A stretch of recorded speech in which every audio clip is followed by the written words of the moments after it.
Yo Dik Niken ya. Kenapa? Kan aku ki ketemu terakhir karo sampean kan ya pentas ning Kemeloko Legi kemarin. Dek ingin lagi ketemu kok iso ngomong ngono. Dek ingin lagi ketemu kena kita.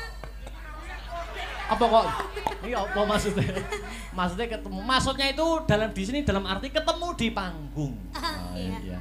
Itu terakhir di Kemeloko Legi. Iki lagi ketemu neh. Ora no, ning Kaiwi apa ning sing aku pacaran karo Mas Badar kuwi lho ning. Ning Nganjuk ning ndi Mas? Balai Budaya toh. Heeh. Ya tapi kan sampean tidak menyinden di sana. Oh iya. Ya, mula aku kangen suaramu, weta. Ora ketang.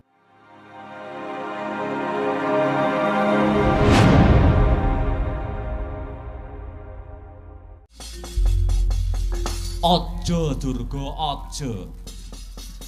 Nyatane Dewa Srani kuwi anakku, aja mbok pateni.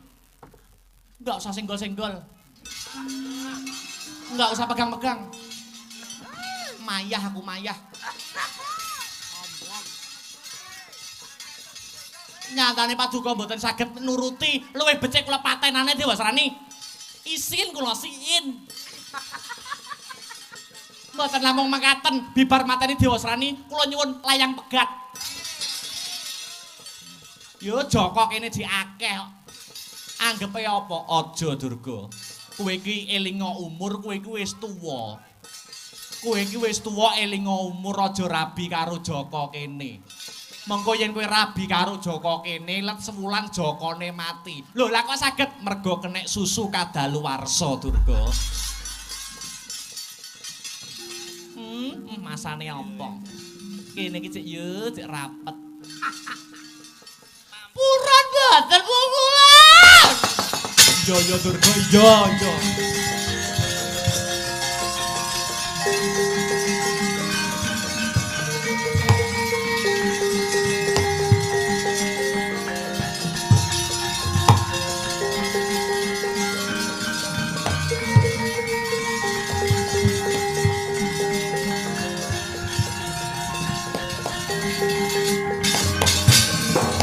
Iya, tak sembadani pamintamu. Matur nuwun, mungguhun Paduka sembadani saestu. Iya. Paduka badhe megatne Janaka kalih Dresanala. Iya. Paduka badhe ngrabekne anak jenengan Dewa Srani kalih Dresanala. Iya, Durga. Aduh, malih sayang aku. Sing ngene iki lho. Sing marai rusak negara ya ngene iki lho. Abot rasane ya mung ngeboti kowe Durga lan anakku Dewa Srani. Kanthi cara misahke katresnane Janaka lan Dresanala, mengko bakal gampang anggone ndhauke si Dewa Srani kelawan si Dresanala. Eling Adi Guru, eling.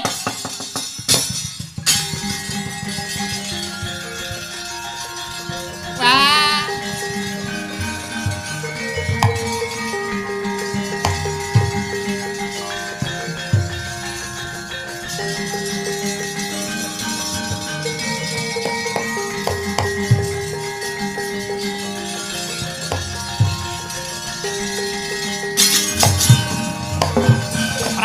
Pragenjang Pak Pong paru doyong tinegor wong. Ada soto jenenge rombong, untuntek jenenge ompong, rambut dawa jenenge gondrong, bojo ayu moblong-moblong tak tinggal jagung lah kok dikeloni wong. Wah iki. Wis. Adi Guru. Wonten dawuh Kakang. Pripun jenengan kok ngaten niku pripun? Wah, menawi Paduka badhe misahke katresnane Janaka lan Dewa lan si Dresanala, teges wonten paribasan idu didilat malih. Si Janaka lan si Dresanala rabi menika awit saking perintah Paduka. Monggo kula sampun krungu kabar yen to sakniki Dresanala sampun ngandhut utawi mbobot jabang bayi. Wohing katresnan antarane si Janaka lan Dresanala. Lah kok sakmenika badhe panjenengan pisahaken katresnane Janaka lan Dresanala niku pripun Adi Guru? Paduka menika pripun? Kakang Narada, sedaya aturan menika kula ingkang damel. Menawi wonten awonipun kahyangan sanes Kakang Narada ingkang dados parantutuan nanging mesti ulun ingkang tinempuan.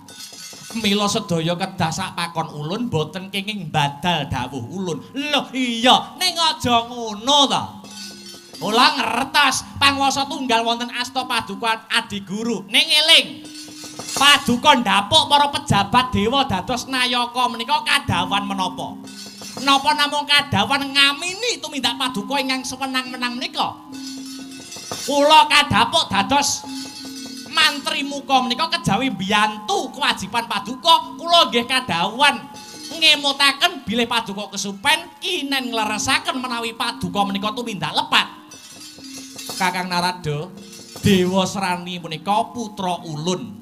Napa kula kleru menawi kula nglabuhi marang anak? Lho, mboten kleru.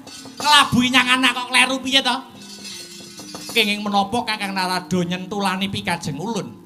Kedahipun Kakang Narada emut wonten tetembungan anak polah bapa kepradah. Wong tuwa kena mradahi nyang polahe anak, ning ya didelok dhisik polahe mau kaya ngapa. Yen polahe ngarumke jenenge wong tuwa wajib mradahi. Ning nek polahe anak gawe kucem saged netelke jabatane wong tuwa, ya kudu dielingke to. Ora kok mung diuja mawon mboten Adi Guru. Wis akeh kedadean. Wong tuwa tetel pangkate ilang jabatane merosot derajate banger jenenge mung sebab nglabuhi anak sing ora bener tumindake. Paduka kedah emut Adi Guru dados ratune para dewa tumindakipun kedah adil Adi Guru, kedah adil. Sedaya kedah dipun pikir. Lekas paduka menika kleru awit badhe misahaken tiyang jejodohan mung merga nuruti karepe anak lan bojo. Bathara Guru ratune dewa paring dawuh boten kenging wola-wali. Yen iya ya iya, yen ora ya ora, yen abang ya abang, yen ijo ya ijo. Menawi Kakang Narada boten sarujuk, boten condong kang sarta rumajang kalian pikajeng ulun, Kakang Narada saged ninggalaken kahyangan. Weh ladalah. Ha iki.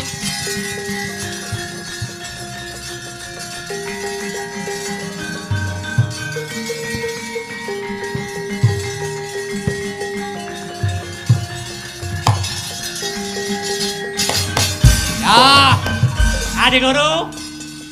Hukum wonten donya niku wonten papat. Siji hukum adat, loro hukum kodrat, telu hukum negara, papat hukum karma. Siji hukum adat, ana desa nganake syukuran syarate kudu mujuti sesaji ingkung kebo.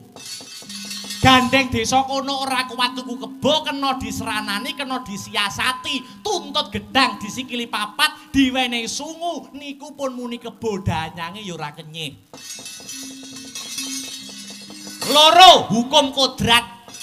Srengenge niku panas, awan niku panas, ning kena disiasati gawe payung, gawe capil, gawe topi.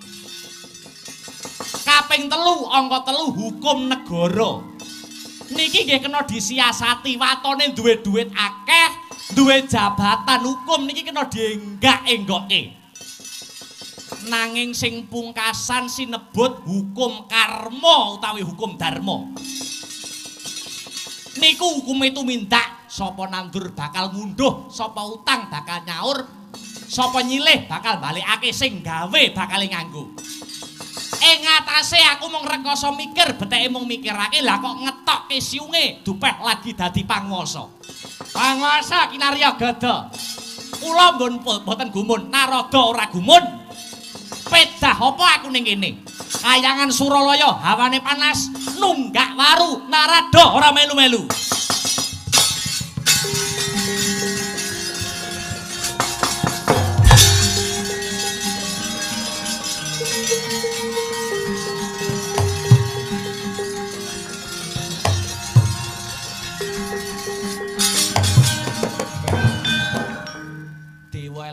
Minggato anggepe apa?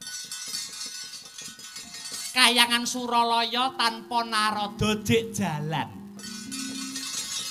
Pun mboten usah dipun pikir pukulun. ora usah dipikir, Narada ngelek-ngeleki ning kahyangan. Dewa liyane ganteng-ganteng, dewa liyane cakrak-cakrak, dewa liyane bagus-bagus. Narada ning kahyangan nyejeni, beda dhewe, elek dhewe. Dewa kaya ceret ngono kok. Piye? Kowe ngelokne aku kaya ceret.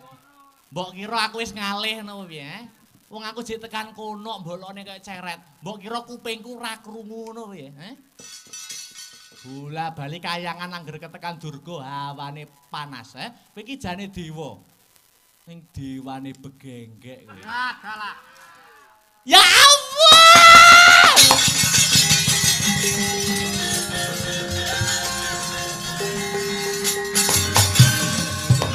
Ya ampun paduka kok mboten lesu, paduka kok mboten bela kula dilokne begenggek ya ampun pukulan. Lah nyatane kowe iki dilokne begenggek, kowe begenggek tenan apa ora? Nggih. Nek iya ya wis ora usah nangis. Ya ampun. Indra. Bathara Indra. Indra. Aja turu iki sewengi Indra, aja turu. Iki rampunge ora jam 11 ki ngantek esuk. Ki nganti esuk aja turu dhisik Indra.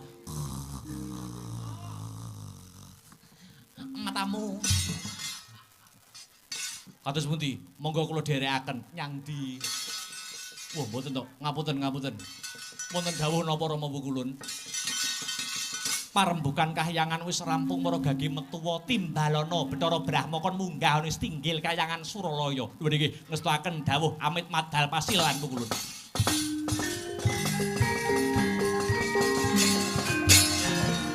Dewa-dewa Subata marang sureng prang. Utane harum-harum.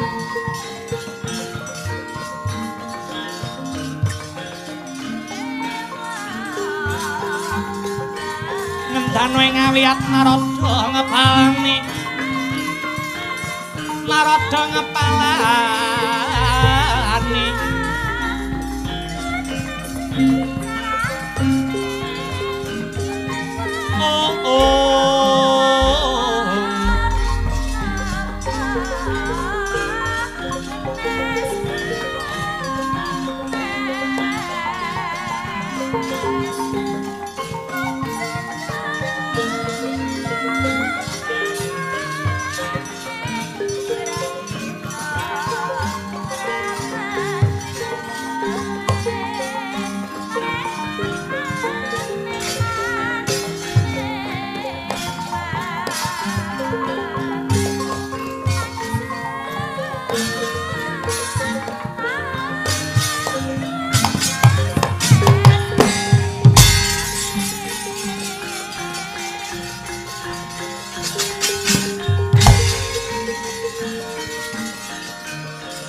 Lagi cawawan sabda Regang sumewa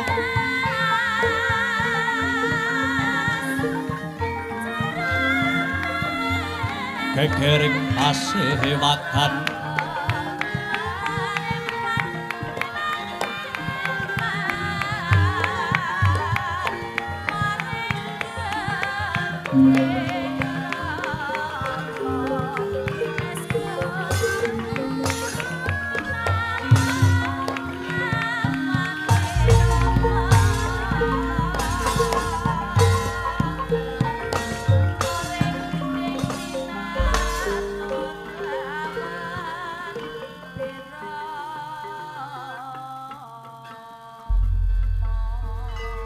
Panjerah kang puspita harum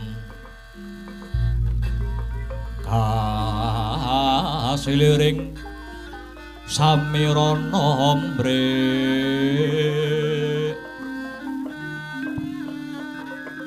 Om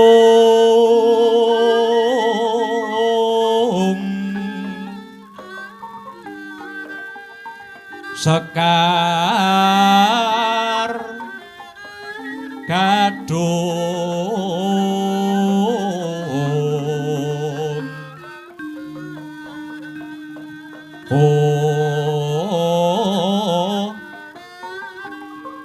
ngas gandanyo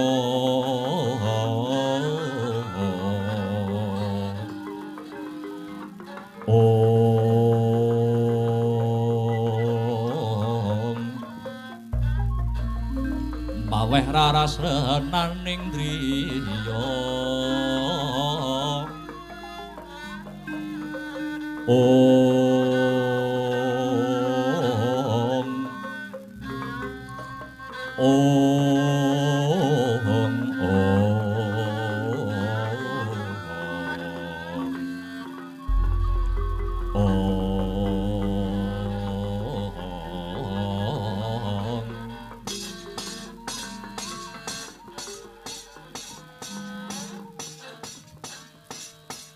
saklangkung wanter timbalan paduka kula pun Bathara Brahma arsa nyadong rumentah sabda jengandika pukulun Bathara Guru. Brahma, aku arep takon marang jeneng kita Bathara Brahma. Nyuwun pirsa babakan punapa Rama Pukulun? Pangwasa tunggal kahyangan kuwi sapa? Pangwasa tunggal ingkang boten wonten tunggalipun nenggih namung jengandika pukulun Bathara Guru. Banjur sing menang nemtokke abang ijone lelakon kuwi sapa, Brama? Nuwun inggih namung paduka pukulun Bathara Guru. Nek aku kandha ngalor, dewa sanesipun nggih ngaler. Nek aku kandha ngidul, dewa lintunipun nggih badhe ngidul. Ya, yen pancen kaya mangkono, aku bakal perintah Maradyage. Baliya ana kahyangan kita swarga dahana. Dina iki uga pegatna katresnane anakmu Dresanala kelawan Janaka Brahma. Oh, ulun.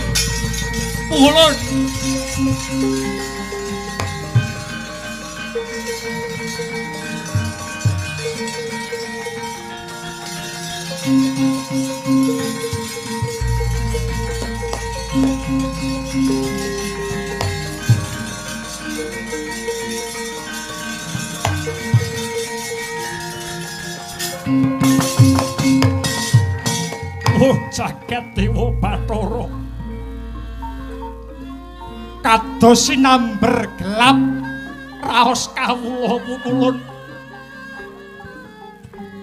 Kenging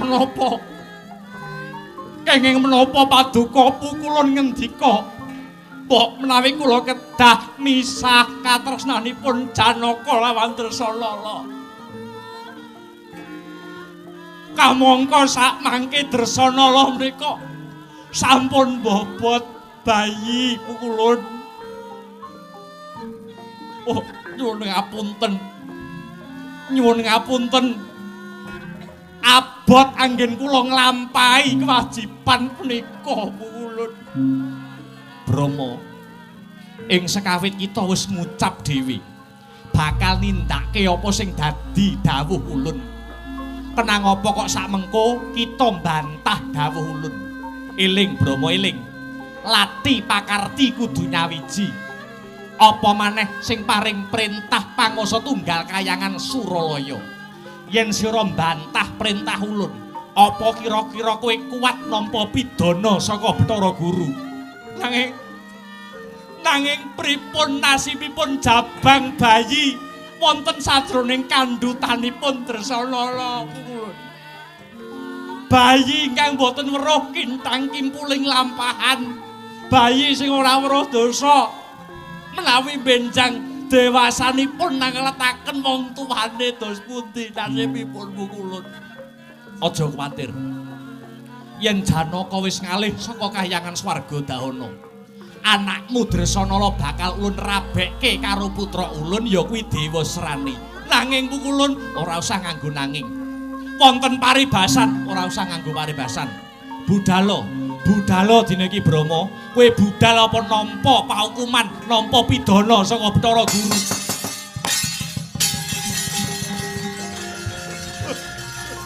aku.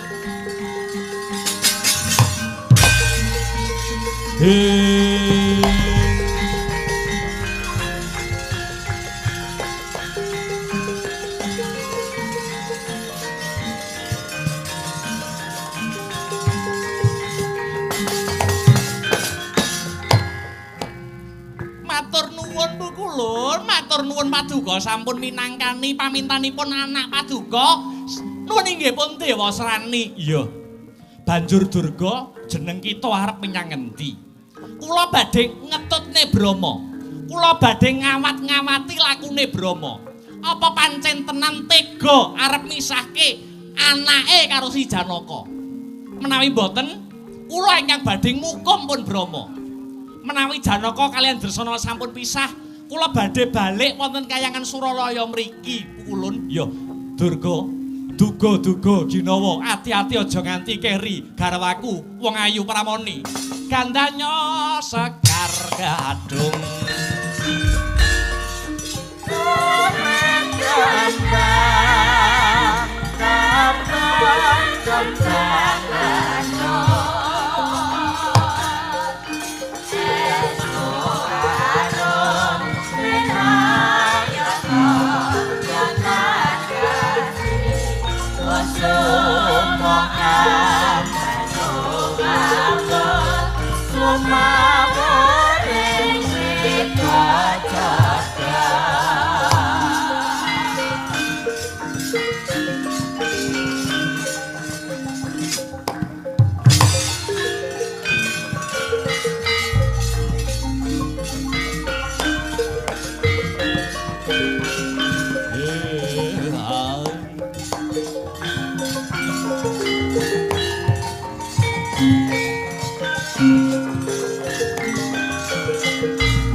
Sanala Janaka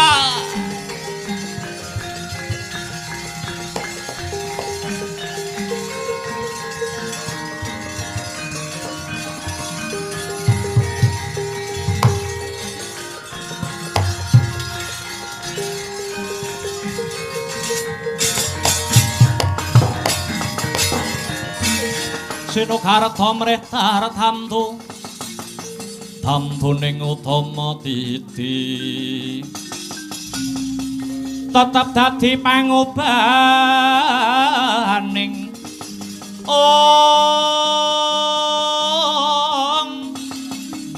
wadya tentreming ati tamtu kena tinulada tiasilir wulan dadari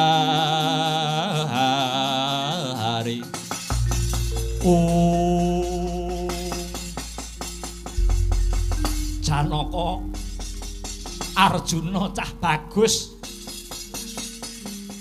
Aku arep takon karo kowe nang. Aja mbok tambahi, aja mbok kurangi. Wonten apa ta Rama Pukulun kok semunipun wonten perkawis ingkang Paduka badhe wis kowe menenga, kowe iki cah wedok kowe menenga.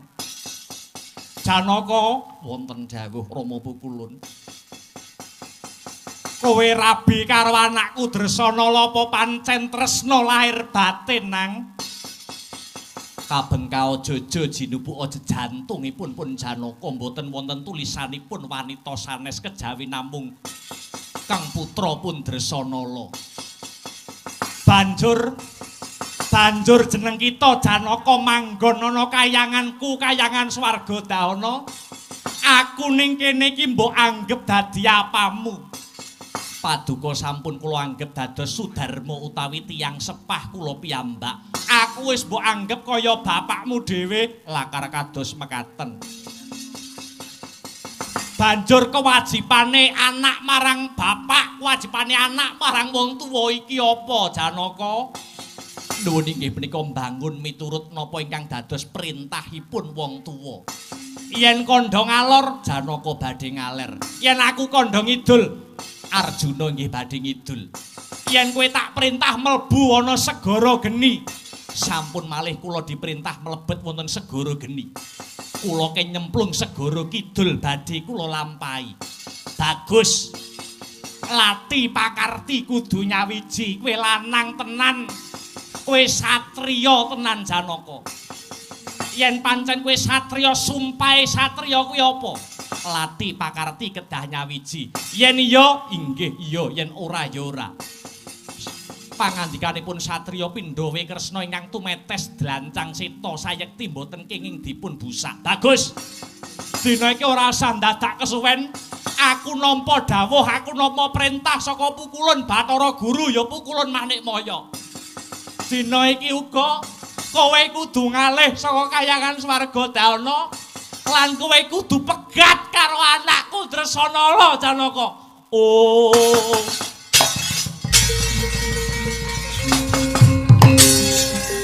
Pangeran. Pangeran. Duh, Dresanala. Dresanala.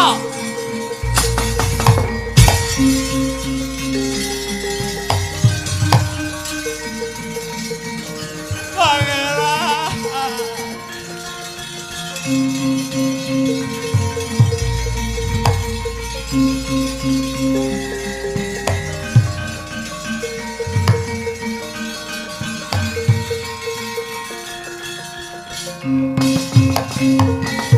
Ora usah mbok tangisi. Ora usah mbok getuni lungane Janaka. Mula wit biyen mula aku ora seneng, aku ora cocok karo Arjuna. Yen to kowe rabi karo Janaka. Janaka kuwi wong lanang sing irunge lorek.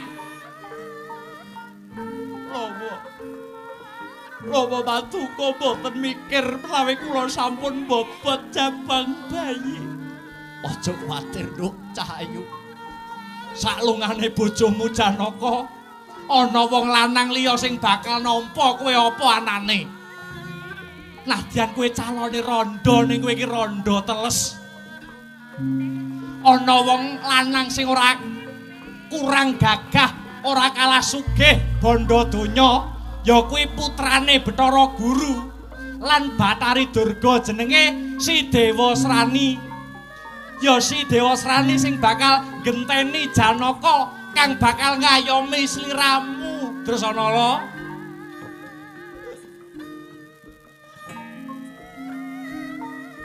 Dewa Srani rabinen dhewe. Oh.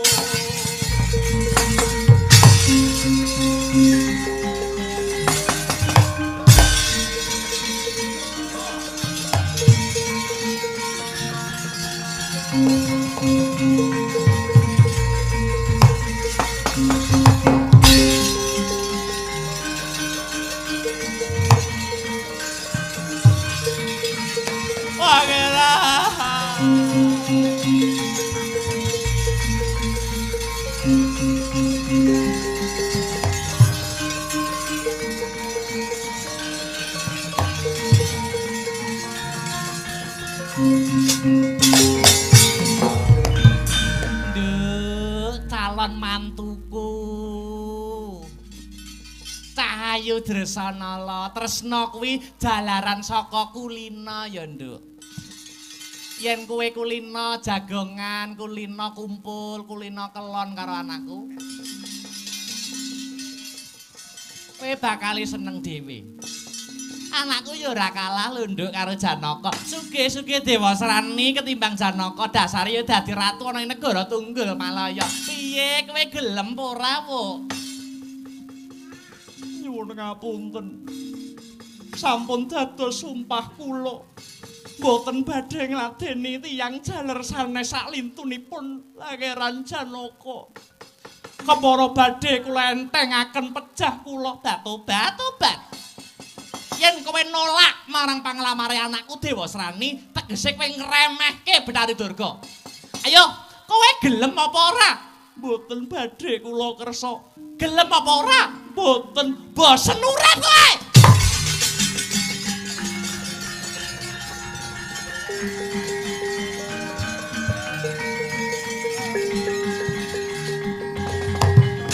Ayo, kowe gelem rabi karo anakku Dewasrani apa ora? Boten. Ngantos pati kula tetep belani Pangeran Janaka. Remehke Durga kowe.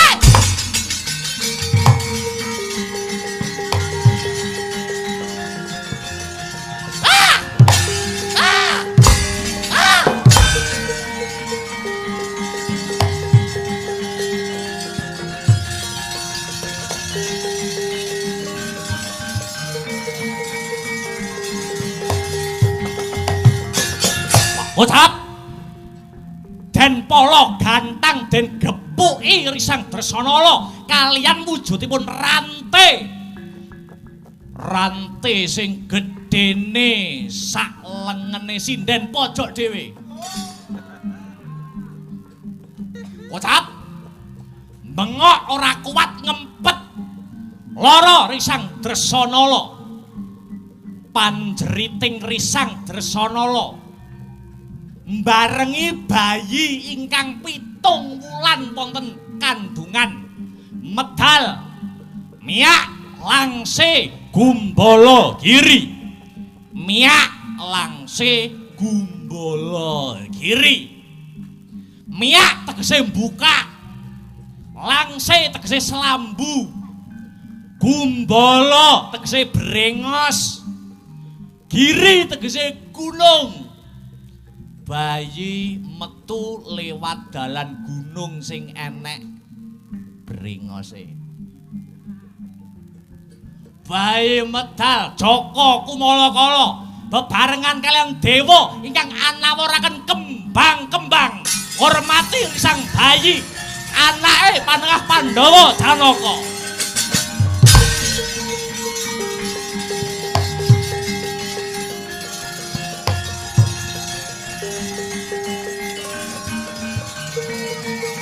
Dewa manjing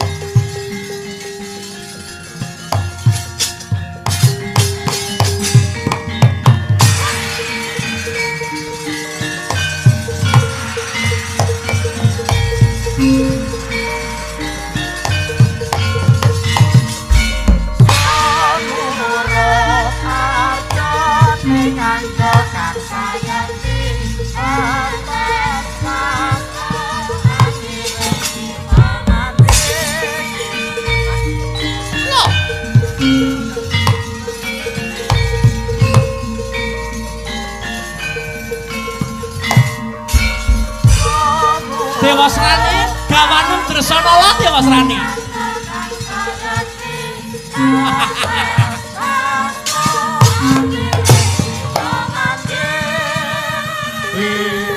Lakon dadi bojoku tenan kowe.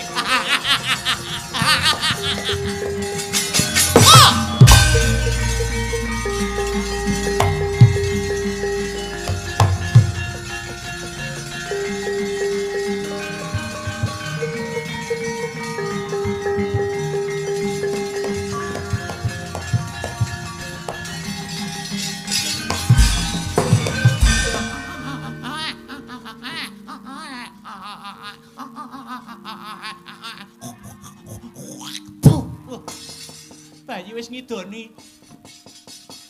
Iki bayi anake Dresanala karo si Janaka. Mencorong cahyane kaya bapake.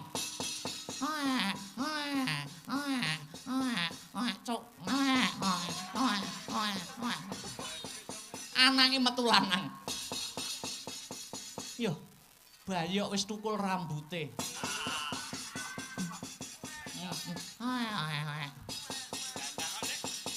Yen kowe ora mati, besok gedemu mbebayani.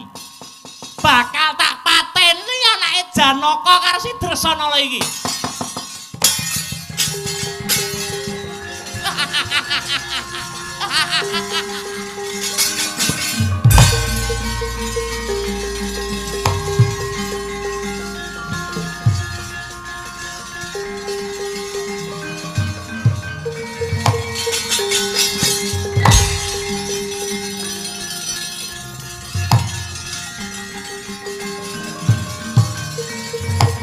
Lenga patra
Subhanallah walhamdulillah wala ilaha illallah wallahu akbar.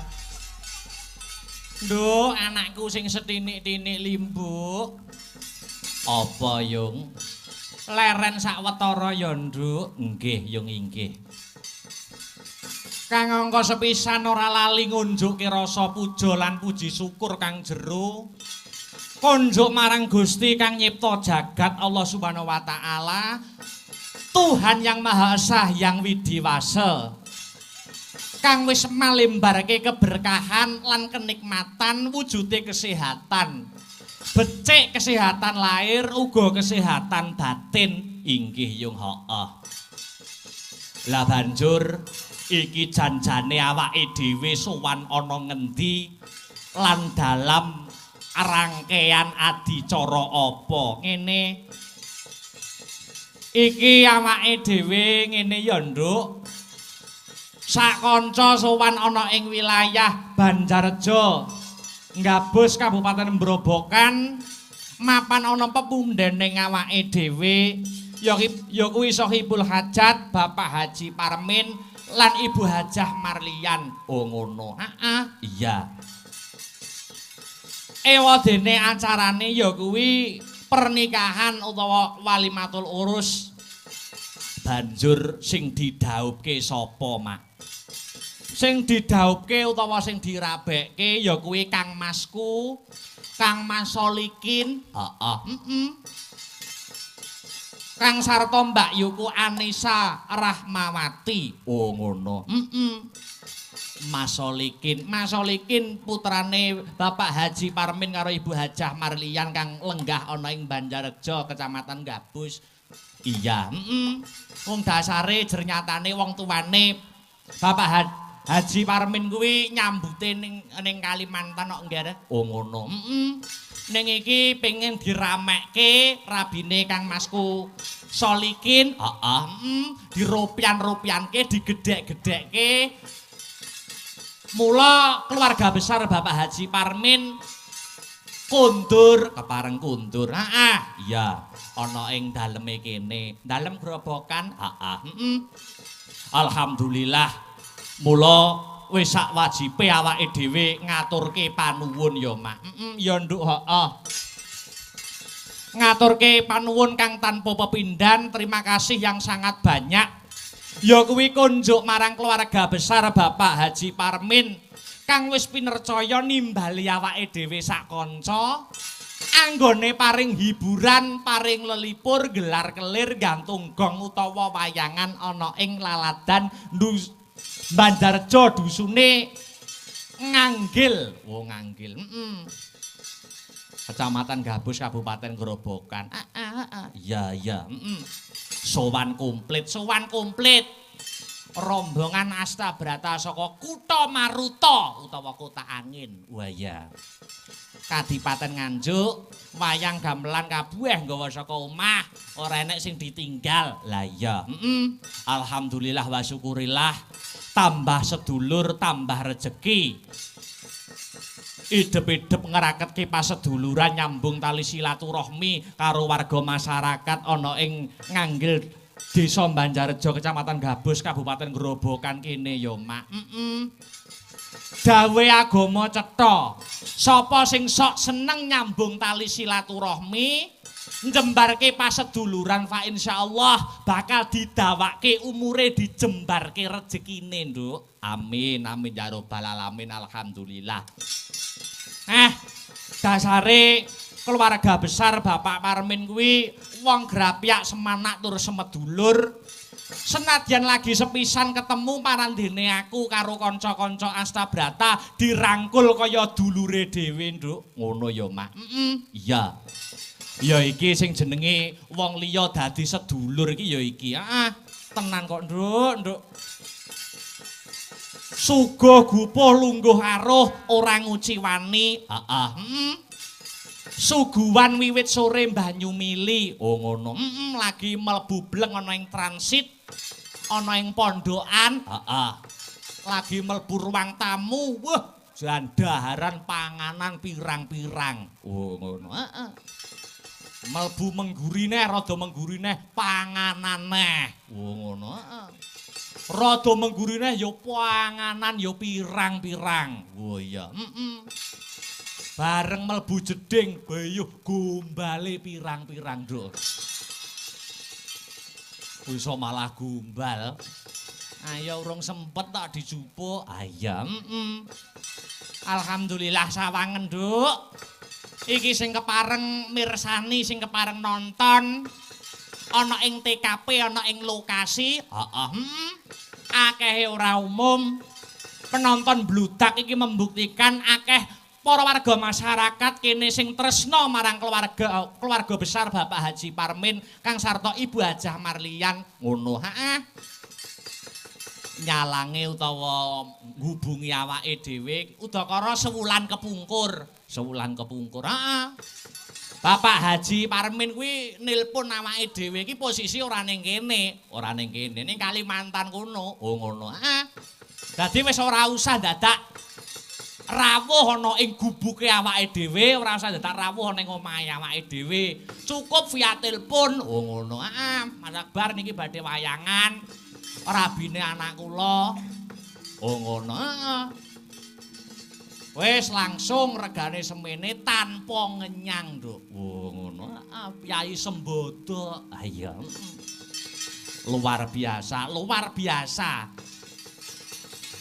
Dasare sing rawuh ning kene iki akeh apa meneh jarene agama, heeh.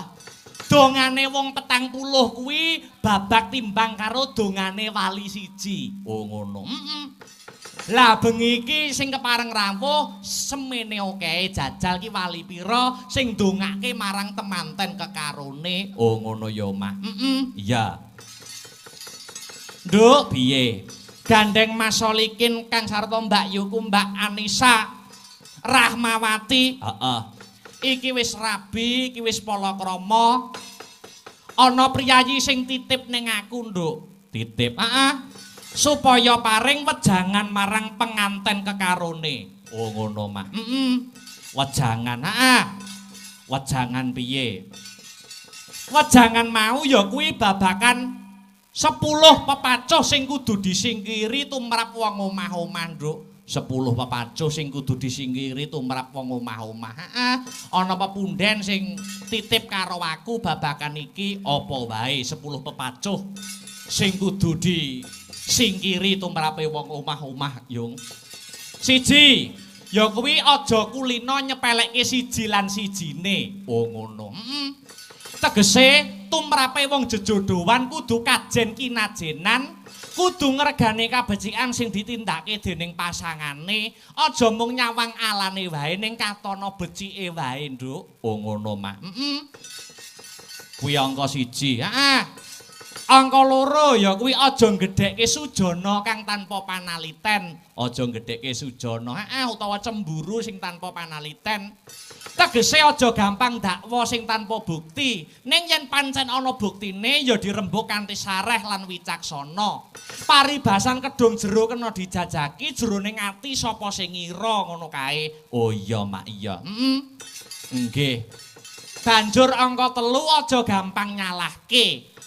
Tegese aja golek salahe ning golek ana benere. Ora ana manungsa sing sampurna uripe kuwi ora ana. Mula kudu duwe rasa rumangsa lan ngrumangsani. Oh ngono ya, Mas. Iya. Sabanjure angka 4 ya kuwi aja sungkan lan aja pekewuh. Merga wong rabi kuwi raga 2 jiwa 1, Nduk. Oh ngono. Mula rasane kudu nyawiji, rasane kudu manunggal. Aja duwe rasa ewuh pekewuh, yen ana masalah kudu dirembuk terang-terangan, aja ngendhem rasa mundhak salah kedaden. Nggih. Sabanjure angka 5 kudu sing apa anane, tegese lahir batin kudu padha. Yen iya ya iya, yen ora ya ora. Nggih. Angka 6 aja gampang muring. Tegese samu barang kudu sareh, aja gampang nesu, ana rembug dirembug, ana perkara kudu dirampungi kanthi sabar. Iya, Mak. Sabanjure angka 7. Angka 7 aja lelamisan. Kabeh isine ati kudu dilairke kanthi tulus, aja nganti malah nukulke masalah anyar, Nduk. Iya, Mak. Angka 8 ya kuwi kudu ngudi kadiwasaning jiwa. Wong omah-omah kuwi pendak dina kudu saya mundhak dewasa pikire, angen-angene, gunemane, tingkah lakune kudu saya dewasa. Aja malah mundhak dina malah saya mbocahi aja ya, Ngger. Oh, ngono ya, Mak. Angka 9 ya kuwi aja nyepelekke perkara. Masalah gedhe utawa cilik kabeh kudu entuk kawigaten. Aja nyepelekke perkara cilik sebab yen ora enggal dirampungi masalah mau malah saya dadi gedhe ngger. Ngono ya, Mak. Iya. Banjur sing terakhir sing angka 10, sing angka pungkasan ya kuwi aja ana campur tangan saka wong liya. Merga wong omah-omah kuwi kaya sawijining negara. Abot enteng kudu disangga warga negara kono dhewe. Bangsa manca ora kena nyampuri urusane negara kuwi mau. Semono uga wong omah-omah senadyan ngalami reruwet sing kaya ngapa kudu dirampungke dening keluarga kono dhewe. Wong liya ora wenang melu-melu utawa nyampuri sebab mengkono mau ora malah ngrampungke masalah lan sok malah nambahi ruwet, Nduk. Oh ngono, Mak. Kuwi Nduk dawuh saka priyayi kang dak tampa kinen ngaturke marang pinanganten kekarone. Wah iya yang iya. Dasare apa meneh wong lanang karo wong wedok, wong lanang kok wis wani rabi. Heeh, rungokno sing kendang kuwi. Ha iya. Wong lanang kok wis arep wani rabi. Heeh. Kuwi kudu wani siji, nafkah lahir, loro nafkah batin. Lah iki mulai ilmu no. Oh iya. Nafkah lahir, nafkah batin. Nek nafkah lahir sandang, pangan, papan kuwi kelebu nafkah lahir. Nek nafkah batin nyuwun sewu iki ora saru iki ilmu. Hubungan biologis antaraning lanang karo wong wedok kuwi kelebu nafkah batin. Oh, ngono ya, Mak. Wong omah-omah, wong wis barabi, wong lanang ki ibarate pacul, wong wedok ki ibarate sawah. Oh ngono. Pacul kok sak wayah-wayah duwe greget, duwe ada-ada. Ayo. Sawah ora kenek nolak, sawah ora kenek endo. Oh ngono. Wong wedok kok nolak butuhe wong lanang, wongane dik ayo. Oh ngono. Kuwi sing wedok sambat kesel, sing wedok merengut. Wong wedok mau nek manut agama bakal dikutuk karo malaikat sewengi muput. Oh. Dikutuk malaikat sewengi utuh. Mamane dijak, sing lanang butuh, sing wedok ya Mas kerja nang kantor nglumber ngosel ya mbladek nyinden. Ya ora sempat awake kesel kabeh. Wong wedok sing muni ngono kuwi mau sewengi dikutuk karo malaikat. Wow. Ngono. Nek saiki diwalik piye? Upamane sing butuh sing wedok ning sing kesel sing lanang. Terus sing lanang nolak, kuwi sah ora apa-apa.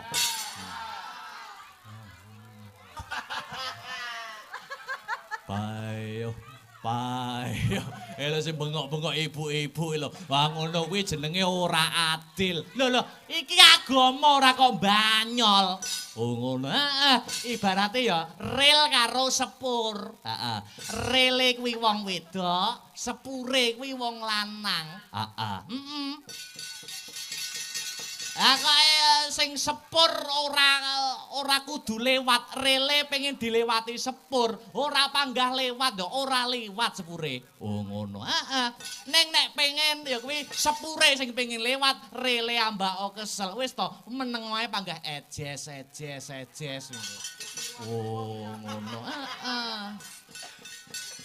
Lah apa ora iso disiasati? Piye? Apa ora iso disiasati? Maksude disiasati piye? Upamane sing wedok kesel ngelembur kantor utawa mbladek sinden. Ibarate ngono kuwi sing lanang ngejak apa ora kenek disiasati. Kenek. Siasate piye? Wis tok ibarat wong mangan lerna tok ben dipuluki dhewe. Oh. Lerna tok. Wis tok sepure panggah ejes. Oh iya lho iki ilmu ora saru, Nduk. Oh iya. Iya. Alhamdulillah. Ya. Awake dhewe sowan sak kanca wis kelakon ning dalem kene ya, Mak. Panjenengane Bapak Parmin Ibu Marlian ketok tanggung jawabe dadi priyayi sepuh. Anggone ngreksa marang kayuwanane para putra ketitik, anggone kagungan kersa, ngunduh mantu ora tanggung-tanggung nimbali awake dhewe sak kanca saka nganjuk kutha no. Iya. Bakune aku lan Biyung derek lek-lekan tirakatan mapan ana kene ya, Yung. Ing kutha Semarang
tuku sing dupa kumelun kening gentiasa ngapake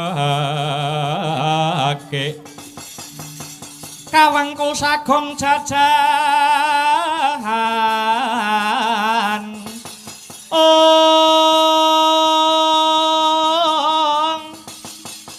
nanging sanget hangiki pisang resikane putra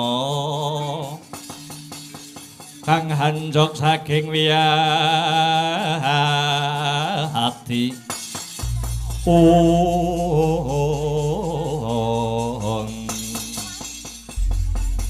aku wis mapan ana ing sangareping kawah Candra-Dimuka.